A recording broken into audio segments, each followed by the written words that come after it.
Peoples party کے senator رضا ربانی کہتے ہیں صدر مملکت عارف کی جانب سے کیا گیا ٹویٹ غیر مناسب تھا۔ آرٹیکل 75 کے تحت وہ بلز کو واپس بھیج دیتے۔ صدر آئین کے آرٹیکل 50 کے تحت پارلیمنٹ کا حصہ ہے، صدر کو سینیٹ کی کمیٹی کے روبرو پیش ہونا چاہیے۔ جو متعلقہ افسران ہیں جن کا تعلق اس واقعے سے، ان کو وہاں پیش ہونا چاہیے۔ اگر یہ بات ثابت ہوتی ہے کہ صدر نے غلط بیانی کی ہے تو ان کے خلاف قانون کے مطابق کارروائی شروع ہو سکتی ہے۔ سندھ ہائی کورٹ میں صحافیوں سے غیر رسمی گفتگو میں انہوں نے مزید کیا کہا، یہ آپ کو دکھاتے ہیں۔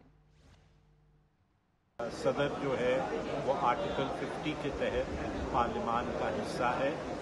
سینٹ کی رولز کے تحت کمیٹی آف دا ہول بنتی ہے، جس میں پورا سینٹ جو ہے وہ کمیٹی میں تبدیل ہو جاتا ہے۔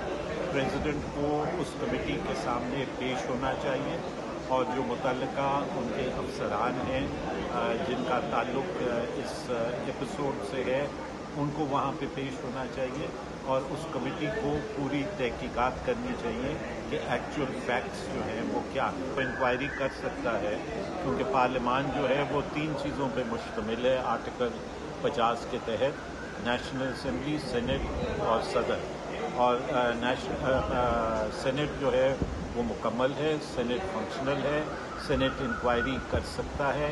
امپیچمنٹ کی اگر امپیچمنٹ تک بات آتی ہے تو وہ جب تک نئی نیشنل اسمبلی نہیں ہوتی وہ ایک الگ مسئلہ ہے، لیکن اس میں پھر مسئلہ یہ بھی آئے گا کہ غالباً 9 ستمبر کو صدر کی ٹرم ہی ختم ہو رہی ہے، تو آیا امپیچمنٹ ہو پائے گی یا نہیں، بہرحال وہ ایک الگ مسئلہ ہے۔